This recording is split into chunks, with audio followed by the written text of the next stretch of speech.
Hello students, आज हम आपके सामने रिवीजन सीरीज देने जा रहा हूं जिसमें सबसे पहले हेलो एल्केन और हेलो एरिन को करने जा रहा हूं। हेलो एरिन का क्लासिफिकेशन से चालू करते हैं। क्लासिफिकेशन कैसे किया जाता है, क्लासिफिकेशन को देखते हैं। इसको हम तीन तरीके से क्लासिफिकेशन करेंगे। थोड़ा तेज चलेगा, इसमें राइटिंग वगैरह को ध्यान दें आप लोग। तो सबसे पहले हम इसको क्लासिफिकेशन करेंगे करेंगे एलिफेटिक के रूप में। एलिफेटिक यानी ओपन चेन वाले। और दूसरा हम इसको करेंगे based on degree, based on degree के हिसाब से देखेंगे। और तीसरा हम इसका देखेंगे एरोमेटिक के रूप में, एरोमेटिक के रूप में। अब सबसे पहले ये जो एलिफेटिक है इसको हम फर्दर डिवाइड कर दे रहे हैं। ये तीन तरीके से हम इनको देखेंगे। एक तो देखेंगे मोनो, और मैं पॉली को बीच में रख रहा हूं, पॉली। और तीसरा मैं रस में रख रहा हूं डाई हेलाइड वाले। डाई हेलाइड को हम दो तरीके से डिवाइड करेंगे। कौन से? एक तो रहेगा आपका जेम, हेलो एल्केन। और दूसरे रहते हैं विसिनल, विसिनल। तो ये जेम कौन से होते हैं? मतलब जैसे कोई हाइड्रोकार्बन के साथ एक ही कार्बन के साथ दो हेलोजन जुड़े हुए, जिसमें मैंने क्लोरीन इसमें लगा दिया, उसको अपन जेम बोलेंगे। और जिसमें अगर दो कार्बन के एडजेसेंट कार्बन के साथ, एडजेसेंट अड़ोसी पड़ोसी कार्बन के साथ अगर हेलोजन जुड़ा हुआ है तो विसिनल कहलाएगा। अब यहाँ पर मोनो को देखते हैं, तो मोनो को हम चार तरीके से क्लासिफाइड कर सकते हैं। मोनो को हम चार तरीके से, एक तो आपका sp3 हाइब्रिडाइजेशन के बेस पे, sp3 के ही दो, और sp2 हाइब्रिडाइजेशन के अकॉर्डिंग करेंगे। ये भी दो बार इसको देखते हैं। ये दो बार क्यों है उसको बता रहा हूँ। sp हाइब्रिडाइजेशन भी होता है, किंतु हमारे सिलेबस में नहीं है, तो इसलिए हम यहाँ पर उसका एक्सप्लेनेशन नहीं कर रहे हैं। ये जो sp होते हैं, sp3 हाइब्रिडाइजेशन, इसमें हम देखते हैं एलिलिक को। तो ये एलिलिक क्या होता है? एलिलिक को देखते हैं। एलिलिक, एलिलिक का मतलब होता है कि आपका जो कार्बन रहे, कार्बन और कार्बन के बीच में ये डबल बॉन्ड है, ठीक। इसके साथ न जुड़ते हुए, इसके साथ हेलोजन ने जुड़ते हुए, इस डबल बॉन्ड के नेक्स्ट वाले, ये हटा दे रहा हूं मैं इसको, ये नहीं आएगा। नेक्स्ट वाले कार्बन के साथ जब हेलोजन जुड़ा होता है, डबल बॉन्ड के नेक्स्ट वाले कार्बन के साथ, ये डबल बॉन्ड है उसके नेक्स्ट वाले कार्बन के साथ जब हेलोजन जुड़ा होता है, उसको एलिलिक बोला जाता है। और उसको एलिलिक बोला जाता है। और sp3 में हम एक और देखते हैं। sp3 में हम यहाँ पर बेंजिलिक देख रहे हैं, बेंजिलिक। तो मैं लिख देता हूँ यहाँ पर बेंजिलिक। बेंजिन रिंग नहीं बना के डायरेक्टली मैंने लगा दिया, ये CH2, यानी कि बेंजीन रिंग के नेक्स्ट वाले कार्बन से जब, बेंजीन रिंग के नेक्स्ट वाले कार्बन से जब जुड़ता है, तो उसको हम बेंजिलिक हेलाइड बोलते हैं। ऐसे ही हम sp2 में देख रहे हैं। sp2 में हमें एक विनाइलिक देखेंगे। विनाइलिक का मतलब क्या होता है कि जैसे डबल बॉन्ड वाला कार्बन है, और डबल बॉन्ड वाले कार्बन के साथ अगर डायरेक्टली जुड़ा हुआ है, ये डबल बॉन्ड मैंने बना दिया, और इसके साथ डायरेक्टली, यहाँ एच लगा देता हूँ, डायरेक्टली हेलोजन जुड़ जाए, तो इसको हम विनाइलिक बोलते हैं। कौन सा? विनाइलिक, विनाइलिक हेलाइड बोलेंगे। और यहाँ sp2 दिया गया है। मैं यहाँ पर sp2 में मैं एरिल दे रहा हूँ, जो यहाँ पर मैं इसको एक्सप्लेन करूंगा। एरिल का मतलब होता है कि बेंजीन रिंग से डायरेक्टली, ये बेंजीन रिंग है, उसके साथ डायरेक्टली हेलोजन जुड़ जाए, तो इसको हम क्या बोलेंगे? बेंजिलिक बोलेंगे, एरिल बोलेंगे, एरिल। तो ये एरिल कार्बन, इस तरीके से हम इसका क्लासिफिकेशन कर सकते हैं। इसको रब कर रहा हूँ, ये एलिलिक और sp3 में, जो कि क्या होता है कि नेक्स्ट टू कार्बन एटम से जुड़ा हुआ हो, तब बेंजिल, अगर बेंजिन रिंग से। अब इसको मैं रब कर रहा हूँ। अब देखते हैं हम पॉली में कौन से होते हैं। जैसे पॉली का एक एग्जांपल दे देता हूँ। जैसे कार्बन टेट्राक्लोराइड, एक ही कार्बन से ढेर सारे जुड़े हुए हों, तो ये पॉली का कहलाएगा, पॉली। अब डिग्री के रूप में देखते हैं अपन। डिग्री के रूप में हम तीन तरीके के देखेंगे। डिग्री के रूप में तीन तरीके के। एक तो फर्स्ट डिग्री वाला, सेकंड डिग्री वाला और थर्ड डिग्री वाला। फर्स्ट डिग्री का मतलब कार्बन कार्बन के साथ अगर एक रेडिकल जुड़ा हुआ हो कार्बन के साथ, बाकी हाइड्रोजन हो, उसके साथ अगर जुड़ा हुआ हो हेलोजन, तो 1 डिग्री। और 2 डिग्री के लिए क्या होगा, कार्बन के साथ दो रेडिकल जुड़े हुए हों और एक हाइड्रोजन, उसके साथ जब हेलोजन जुड़ जाता है, हेलोजन ही जुड़ गया, तो सेकेंड डिग्री।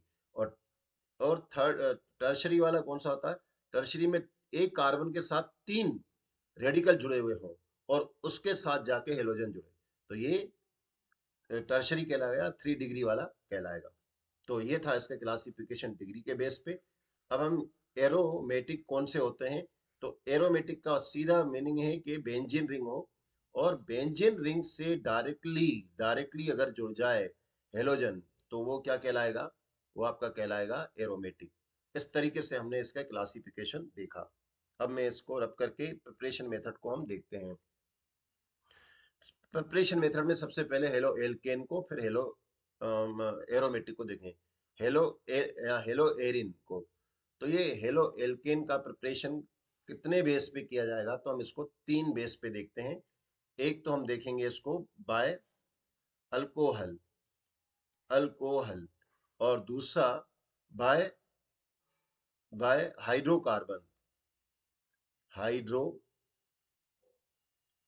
से देखेंगे। और तीसरा हम हेलोजन एक्सचेंज से, हेलोजन को ऐसा कर देता हूं एक्स एक्सचेंज से हम देखेंगे।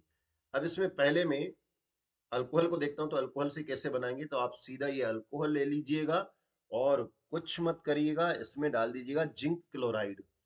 तो जिंक क्लोराइड के प्रेजेंस में ये जिंक क्लोराइड मैंने डाल दिया है, और जिंक क्लोराइड के साथ ये क्या बना देगा, ये Cl ले लिया मैंने सपोज, और वाटर को बना देगा।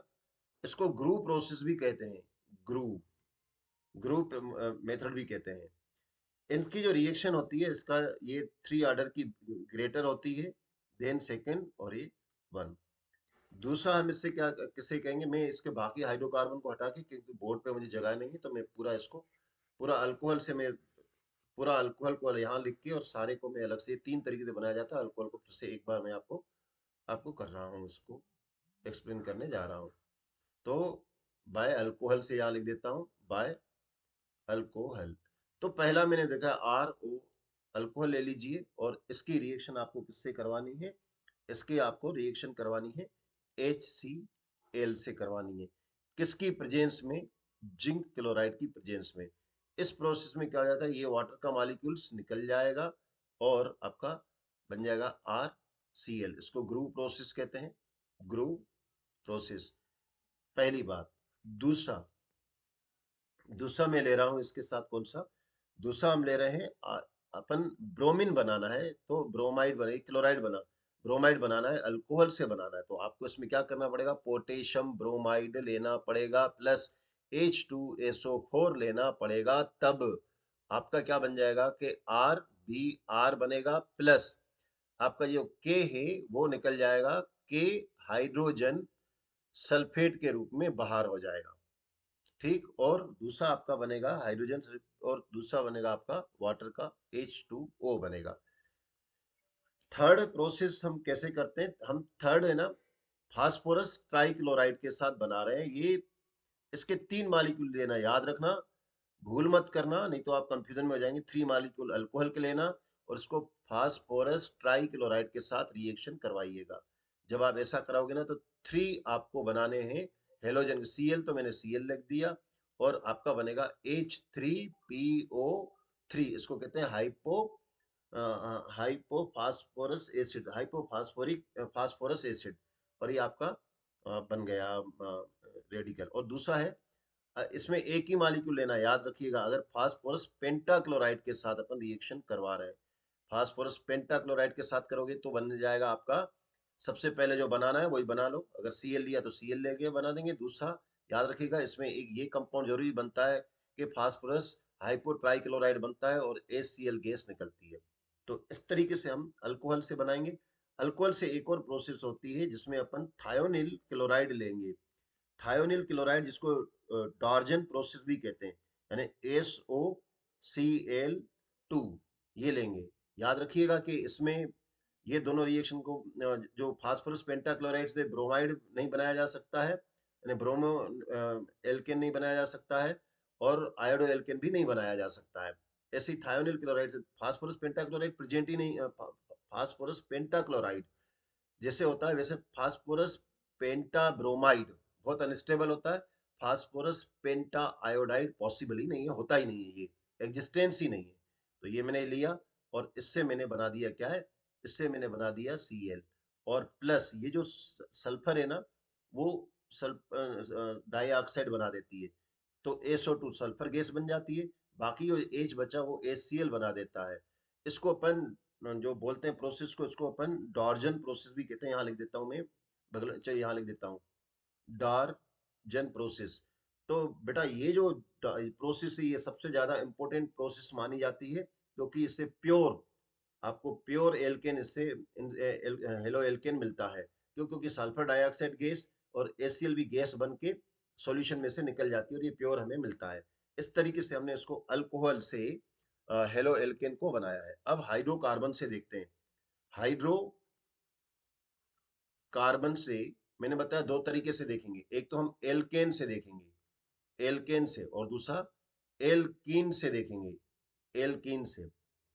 तो एल्केन से हम दो तरीके की एक रिएक्शन तो हम क्या देखेंगे, सब्स्टिट्यूशन रिएक्शन आपने ये लिया, और इसको थोड़ा मैं इस तरीके से करता हूँ। ये जो है ना रिलायबल रिएक्शन नहीं करती, डायरेक्टली इसका सनलाइट्स के साथ हम रिएक्शन करवाते जाएंगे। जैसे CH4 लिया है, और CH4, और इसकी हमने रिएक्शन करवा दी किसके, अल्ट्रावायलेट रेडिएशन के साथ। तो क्लोरिफिकेशन किया अपन ने, क्लोरिफिकेशन करते जाएंगे, CH3Cl बनेगा, फिर से क्लोरीन आएगी, और सनलाइट में वही होता जा रहा है, क्लोरीन आएगी तो ये डाई मिथाइल क्लोराइड बनेगा। एक एग्जाम्पल लेके चल रहे हैं अपन, फिर से अपन इसको लेते चले और क्लोरीन को लेके चले, हर एक स्टेप पर HCl गैस निकलती जाती है, HCl बन के निकलता जाता है, और ये आपका क्लोरोफॉर्म बन गया, और अल्टीमेटली आपको कार्बन टेट्राक्लोराइड मिल जाता है। ये कार्बन टेट्राक्लोराइड बनाने की तो बेस्ट प्रोसेस मानी जा सकती है, किंतु ये रिलायबल नहीं मानी जाती है। इसलिए नहीं मानी जाती क्योंकि इसमें mixture are different different type के हाइड्रोकार्बन बनते हैं, तो इसलिए इसको नहीं माना जाता ज्यादा। ये जो है सही प्रोसेस नहीं होती है, इतना बस याद रखिए। और दूसरा alkyl free alkane by free radical substitution. तो बाय फ्री फ्री फ्रीड कर दिया मैंने, freed substitution radical, free radical कर देता हूं मैं। रेडिकल से कैसे होता है, जैसे इसमें इसको थोड़ा ध्यान से देखिएगा, इसको मैं थोड़ा अलग तरीके से लिख देता हूँ। जैसे ये है CH3 CH2 और CH2, और मैंने ये कर दिया आपका CH, चलो एक बार और ले CH3।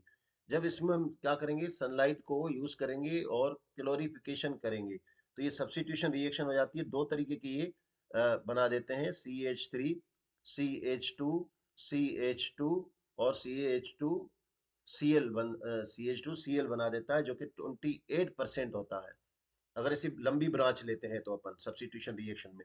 और दूसरा क्या बन जाता है, दूसरा जो मेजर प्रोडक्ट के रूप में बन जाता है, वो बन जाता है CH3 CH2Cl, यानी यहाँ पर जुड़ जाता है, और ये CH3, यानी ये 2 क्लोराइड बनता है, टू क्लोरो, और यहाँ पर 1 क्लोरो, तो 2 क्लोरो 72% बनता है। इसका आप देखना, ये फ्री रेडिकल सब्स्टिट्यूट रिएक्शन कहलाएगी।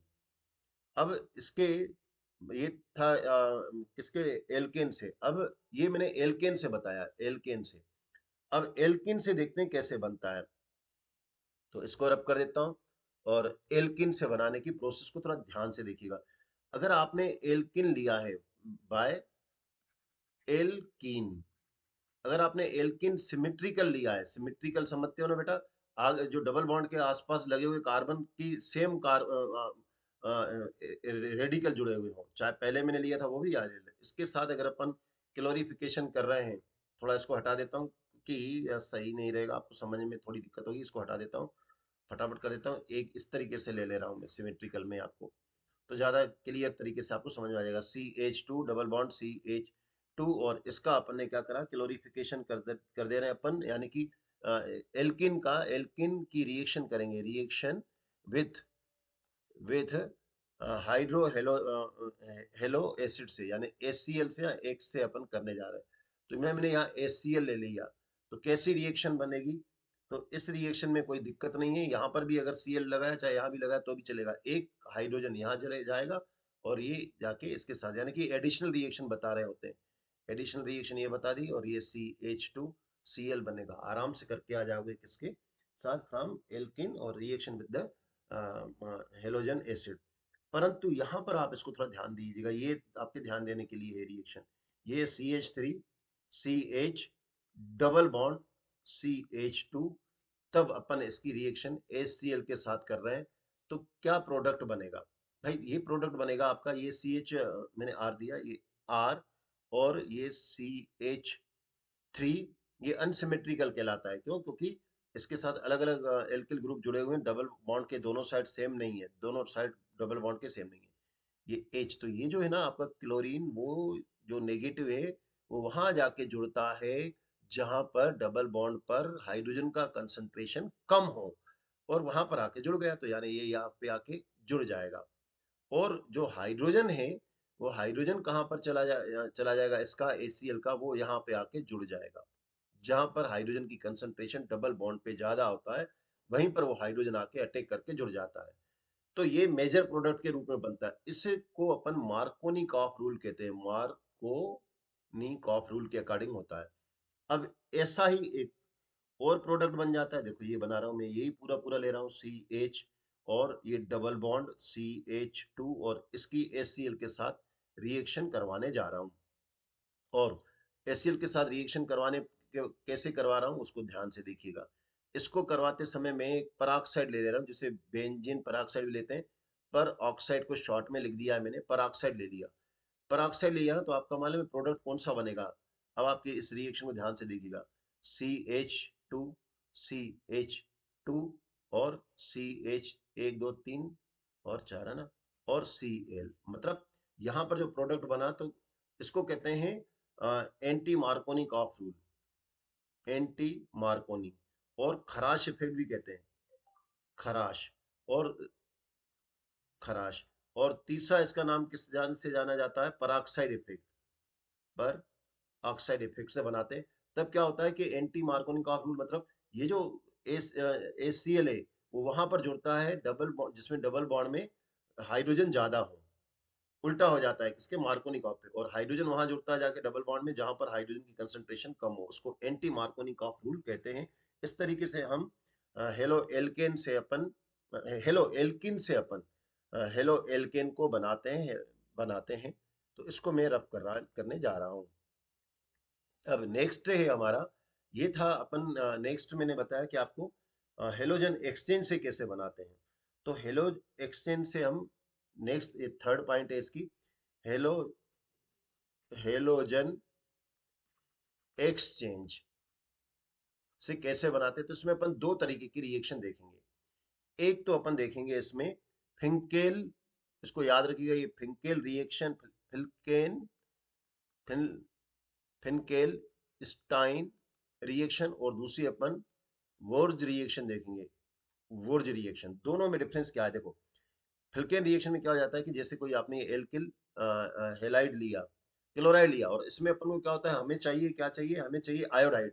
तो ये बाकी रिएक्शन में आयोडाइड नहीं बन रहा है, एल्किल आयोडाइड नहीं बनता है, क्योंकि एल्किल आयोडाइड जो भी आयोडीन लिया जाता है ना, वो हाईली रिड्यूसिंग रिएजेंट होने के कारण वो रिएक्शन को अनस्टेबल कर देता है। तो हम, फिंकेल ने क्या किया था, फिंकेल ने क्या किया था, हेलोजन सोडियम आयोडाइड के साथ रिएक्शन करवाई, इसी हेलो जैसे अपन को क्लोरो एल्केन मिल गया, तो क्या हो जाता है कि ये हेलोजन एक्सचेंज हो जाता है, यानी कि ये यहाँ पर आ जाता है और क्लोरीन सोडियम के पास चला जाता है। तो इस तरीके से रिएक्शन जो हो जाती है कुछ यूं बनती है, आर आई हो जाता है और सोडियम के साथ क्लोरीन पहुंच जाता है। इस रिएक्शन को अपन फिंकेल रिएक्शन कहते हैं, याद रखिएगा, फिंकेल रिएक्शन।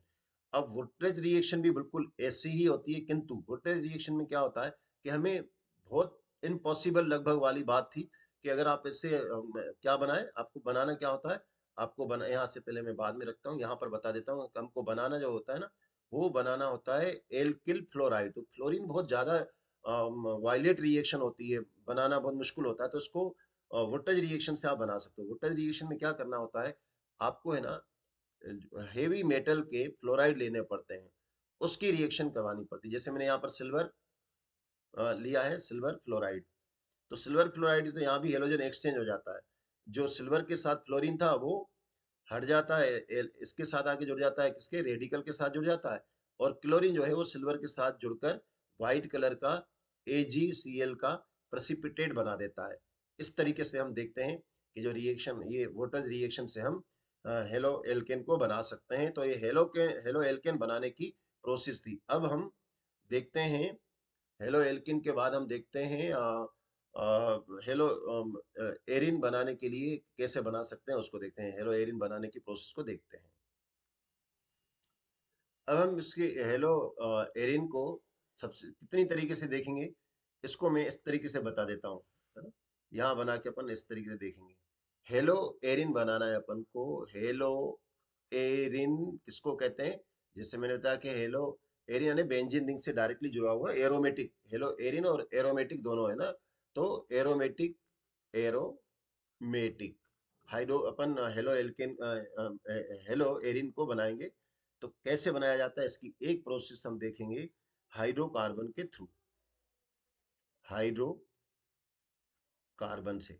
दूसरा हम किससे बनाएंगे, दूसरा हम बनाएंगे सेंड मेयर, ये बहुत इंपॉर्टेंट में से सेंड मेयर रिएक्शन से। और तीसरी Gattermann reaction, Gattermann reaction, Gattermann reaction से। और तीसरी जो इसके बाद वाली भी बहुत इंपॉर्टेंट है, फोर्थ वाली हंस डीकर, ठीक है ना, हंस डीकर, हंस डीकर रिएक्शन से। और एक और रिएक्शन में बता रहा हूं आपको, राशिंग, राशिंग प्रोसेस से हम इनको बनाएंगे। अब सबसे पहले हाइड्रोकार्बन से कैसे, तो हाइड्रोकार्बन की जो रिएक्शन होती है ना, वो यहाँ पर मैं आपको बता दूं, ये ESR रिएक्शन होती है, यानी कि इलेक्ट्रो इलेक्ट्रोफाइल सब्स्टिट्यूट रिएक्शन। इसमें आपको क्या करना है बच्चों, इसमें आपको बेंजीन रिंग को लेके, और टॉलुइन लो तो ज्यादा अच्छा है, टॉलुइन वाला ले लेते हैं क्योंकि यही जनरली बताई जाती है। और इसकी रिएक्शन अपन क्या करेंगे, इसमें कोई भी हेलोजन गैस को अपन पहुंचाएंगे। और ये याद रखिएगा, इस रिएक्शन की ये कंडीशन है कि ये आपको डार्क में करनी पड़ेगी, डार्क में करनी पड़ेगी, और आयरन का पाउडर लेना पड़ेगा। Fe का पाउडर ले लेंगे, तब अपन को यहाँ पर दो पोजीशन में अपन को हेलो एरिन मिलते हैं। एक तो ये मैंने यहाँ पर लगा दिया CH3, तो एक तो हमें आर्थो पर मिलता है और दूसरा हमें पेरा पर मिलता है। तो आर्थो और पेरा एरोमेटिक हेलो एल्केन अपन को मिलते हैं, ये CH3, और मैंने यहाँ पर बना दिया X। तो इस तरीके से ये हाइड्रोकार्बन से हम रिएक्शन, इलेक्ट्रोफिलिक सब्स्टिट्यूशन रिएक्शन से अपन ने करा। सेंड मेयर रिएक्शन में मैं आपको यहाँ पर नहीं बता रहा हूँ, आगे बता दूंगा कि हम डाई एंजोनियम सॉल्ट कैसे बनाते हैं, या ध्यान देना है। डाई एंजोनियम सॉल्ट तो मैं बता देता हूँ, हालांकि भले याद रख सकते तो याद रख लीजिएगा। अपन को सोडियम नाइट्राइट के साथ रिएक्शन करके बनाया जाता है डाई एंजोनियम सॉल्ट।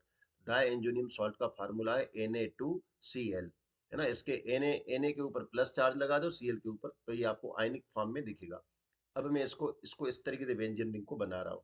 ये भाई अपने पास क्या है, सेंड मेयर प्रोसेस में अपन ने ये देखा, ये नाइट्रोजन प्लस में है, और नाइट्रोजन प्लस में, तो ये रिएक्शन पहले मैं इसको पूरा कर दूं, और मैं इसकी रिएक्शन करवा रहा हूँ। तो मैं इसको क्या कर रहा हूँ, उसमें क्या डालूंगा वो देखिए आप।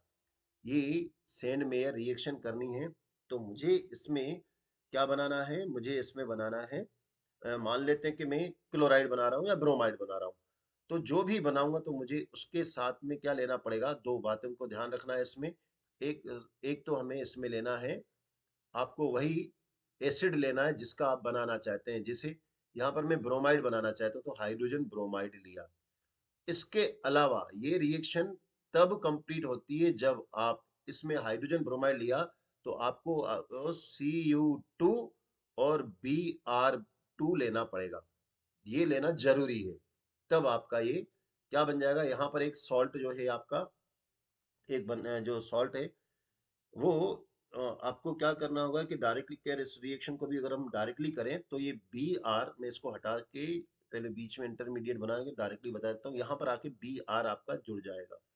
कहाँ पर? यहाँ पर ये बी आर जुड़ गया, और बी आर जुड़ गया, और बाकी जो ये नाइट्रोजन है एन, वो N2 के रूप में बाहर हो जाता है, N2 के रूप में बाहर हो जाता है। इस तरीके से ये रिएक्शन होती है, तो इसको अपन सेंडमेयर रिएक्शन कहते हैं। अब यहाँ पर जो HCl है वो कहाँ चला गया? HCl जो है इस इसका जो Br इसके साथ गया तो इसके साथ ये HCl बाहर निकल जाएगा, ये वाला इस ब्रोमीन के हाइड्रोजन के साथ। तो ये कहलाती है सेंडमेयर प्रोसेस। याद रखिएगा, सेंडमेयर प्रोसेस में Cu Br2 यानी कि आपको लेना पड़ेगा। गटरमान रिएक्शन बिल्कुल यही वाली है, कोई चेंज नहीं है, थोड़ा सा बस चेंज है। क्या चेंज है? थोड़ा सा इसमें आपको जो यहाँ पर क्यूप्रस ब्रोमाइड लिया था, यहाँ पर आपको केवल जो भी एसिड लेना है, एसिड के साथ लेंगे अपन। मैं इसको यूं कर देता हूँ, दो तरीके के बना के वो बता देता हूँ। इसमें आपको बस कॉपर का पाउडर लेना है, तो ये आपका डाई एंजोनियम सॉल्ट है। डाई एंजोनियम सॉल्ट में हम क्या करेंगे? कॉपर का पाउडर लेंगे, ठीक है ना। चलो ऐसा कर देता हूँ, ये दो तरीके के रिएक्शन में यहाँ पर अपन ले रहे हैं कॉपर का पाउडर, कॉपर का पाउडर और HBr लिया मैंने, ठीक है ना। तो क्या बन जाएगा? तब हमें बनेगा,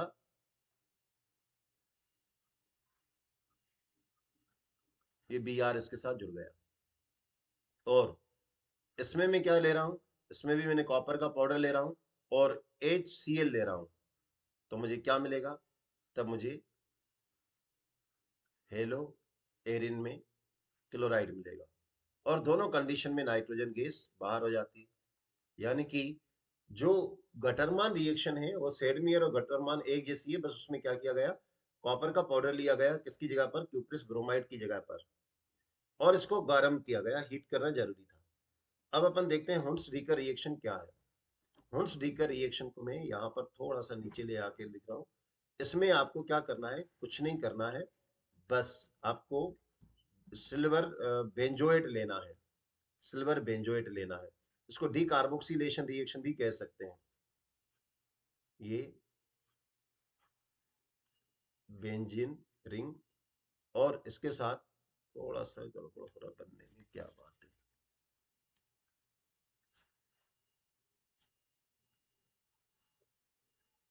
ये बेंजीन रिंग है, इसके साथ COOAg है। तो आपको इसमें क्या है? बेंजोएट लेना है, और इसकी रिएक्शन आपको, जिसे मैंने ब्रोमीन से या क्लोरीन से करवा के डायरेक्टली बना सकते हो, किंतु इसमें एक कंडीशन है। उस कंडीशन को आपको बहुत अच्छी तरह ध्यान रखना है। इसमें आपको कोई सॉल्वेंट लेना होता है, जैसे कार्बन टेट्राक्लोराइड की प्रेजेंस में क्या हो जाता है कि ब्रोमीन इसके साथ जुड़ जाएगा, और ये आपका प्रोडक्ट बना, ये Br आके इसके साथ जुड़ गया, प्लस कार्बन डाइऑक्साइड गैस निकल जाती है, इसको डीकार्बोक्सिलेशन कहते हैं। और क्योंकि ये दो हैं सिल्वर, तो मैं आगे या 2 लगा देता हूँ, रिएक्शन को बैलेंस कर देना। 2AgBr बन जाता है, 2AgBr। तो इस तरीके से आप इसको हुंस डीकर रिएक्शन को देख सकते हैं। राशिंग प्रोसेस क्या है? तो राशिंग कॉमर्शियली प्रोसेस है, और उस कॉमर्शियली प्रोसेस में क्या होता है, तो मैं इन सबको, आप चाहे तो स्क्रीनशॉट ले लें, मैं इसको रब करने जा रहा हूँ। राशिंग को थोड़ा अलग करके बता देता हूँ।